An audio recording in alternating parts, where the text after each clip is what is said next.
Hello, friend. This is Ryan Hicks of TaughtToProfit.com, and today I want to talk to you about the "I gotta pray about it" excuse for procrastination. Too often people will dress up spiritualized excuses for procrastination. One of the most common ones is saying, well, I gotta pray about it, to put it off. And then also what that does is gives the blame if somebody doesn't do something or doesn't follow through on God, instead of taking some responsibility for just choosing not to do something if they don't want to.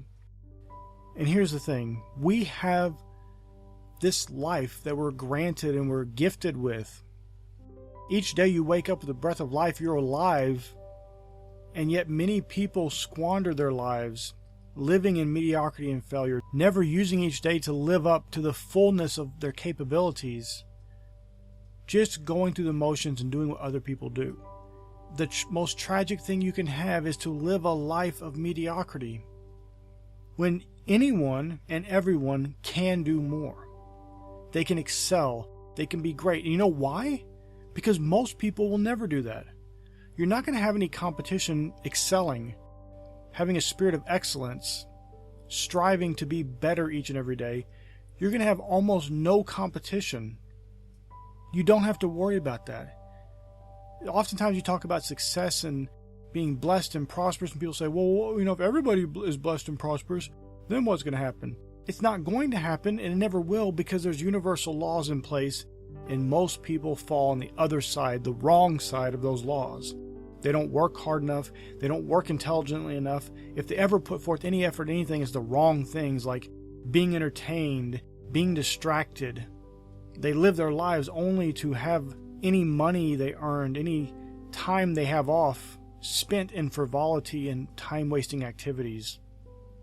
And they spend an entire life doing that until they die, accomplishing nothing. Or they'll talk about, well, I raised a family, and yet the dung beetle raises a family. They proclaim accomplishments in things that are basic and required of them. If you have a family, it's required that you raise it. That's a basic thing. You're not going above and beyond. You're still living in mediocrity. But that doesn't have to be you. You don't have to be this person that just chooses to throw things away, make excuses, use spirituality as an excuse for procrastinating. Well, I'll just pray about it, as if that spiritualizes your inaction, your inactivity, your refusal to do the hard things that are required to become successful. If you'll simply just change that around, I'm going to pray how to do that. So if you present an opportunity, maybe instead of praying, well, I'll pray about it, this generic, open-ended kind of thing, like you're expecting some scroll to float out of the heavens or an angel to bring you a word from God. That way you can then know what to do. When you already know what to do, I'm not talking about things that you have no idea of, you're not 100% sure of. I'm talking about this is something you probably need to be doing. Instead of making the excuse, why not just pray? You're going to pray to see how you can do that, how you can best achieve that, instead of trying to find a way not to do it, not to do the thing you need to do. Now, my friend, I want you to just stop and think. Before you use prayer as an excuse, a way of blaming God for your inactivity, really stop and think. Are you really trying to seek God's wisdom and get His wisdom? Or is that just a way of you pawning off the responsibility for a choice, or the inaction and lack of activity on your part, the lack of willfulness, the lack of intention? Are you truly trying to get wisdom? Because so often people use this as an excuse. And if anything could be the height of blasphemy, think of that where you're casting blame upon God for your very inactivity. Choosing to spiritualize and class up your refusal to do the things that are required of you. Your refusal to take the extra steps needed to become successful, to step out of mediocrity, to go above and beyond where most people never go. You can become successful. You can become great if you'll choose to do the things great people do. And that's going to mean hard, dedicated, diligent, intelligent labor. Yes, there's no 4-hour work week for you. You're going to have to be diligent. You're going to have to work hard, long hours in many cases, And it may take years, but you'll start seeing those seeds that you planted bring great harvests. My friend, next time you think about making an excuse about not doing something, about your lack of desire to do something, stop and think, can I pray about this to have a way to get this accomplished? It may not even mean you doing it. It may mean someone else doing it. Maybe you can delegate that to someone else. But don't look for an excuse to not do something. Don't look for an excuse to be inactive, to be mediocre.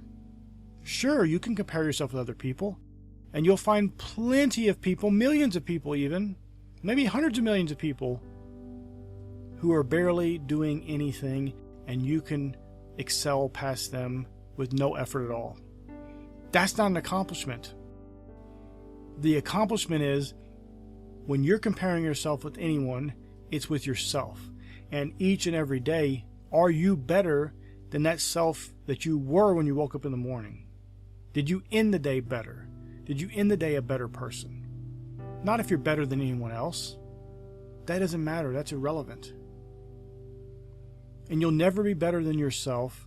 You'll never grow and advance as a person if you're looking for excuses for not doing things. If you're looking for a way to procrastinate, to put things off, even to the point of this blasphemous nonsense of just saying, oh, I'll pray about it, in order to dismiss something and have people not challenge you anymore, not question you about why you're not doing the things you need to be doing. Because most people will never say, oh, well, okay, I don't want to challenge them. They're going to pray about it. I don't want to go against God. You're not going against God. Those people aren't going to pray about it, or their intent is to pray a way out of something instead of praying a way to get something done. As I mentioned, you've been granted a great gift with life. Whatever position you may be in, whatever disadvantages you think you may have, you have this great opportunity of life. Many people die in childhood. Many people are already dead, and you're still alive. What are you going to do today to accomplish great things? Or at least take the steps to accomplishing great things. This will never happen if you're pushing things off, if you're procrastinating, if you're making excuses, if you're feigning spirituality to get away with your mediocrity. And don't think it is a good thing to strive for mediocrity. That's just average. That's normal. It doesn't require much hard effort or diligence. It doesn't require any kind of intelligence. It doesn't require any thinking. It doesn't require any perseverance. It doesn't require any discipline. That's what the average person is doing. But you're not average. You're above average. And you're increasing each and every day, consistently building upon your successes each and every day. Even if they're tiny successes, almost immeasurable, but there is growth each and every day. Because over the course of a year, and then 2 years, and 3 years, and a decade, you will be so far into success and achievement and great wealth and riches and great abundance and blessings that you'll never be. And here's the thing, especially if you're young, years stack upon each other like steps. But many people, their steps are stepping down. Each year is another downward step after a certain point. For many people, it's after 25 or something around there. They start having kids, they have a family, they're settling in a career, and it's just downhill from there. Their intellect's not improving, their health's not improving, they're getting fatter each and every year. They're having more health issues, they're having more relationship issues, and it just all kind of goes downhill. But your steps each and every year can be a step for you toward even greater and better things. Onward from glory to glory, from success to success, from blessing to blessing, from wealth to even more wealth, from prosperity to even greater prosperity, and be the blessing that you're meant to be. My friend, I pray it's been a blessing for you. May God bless you richly.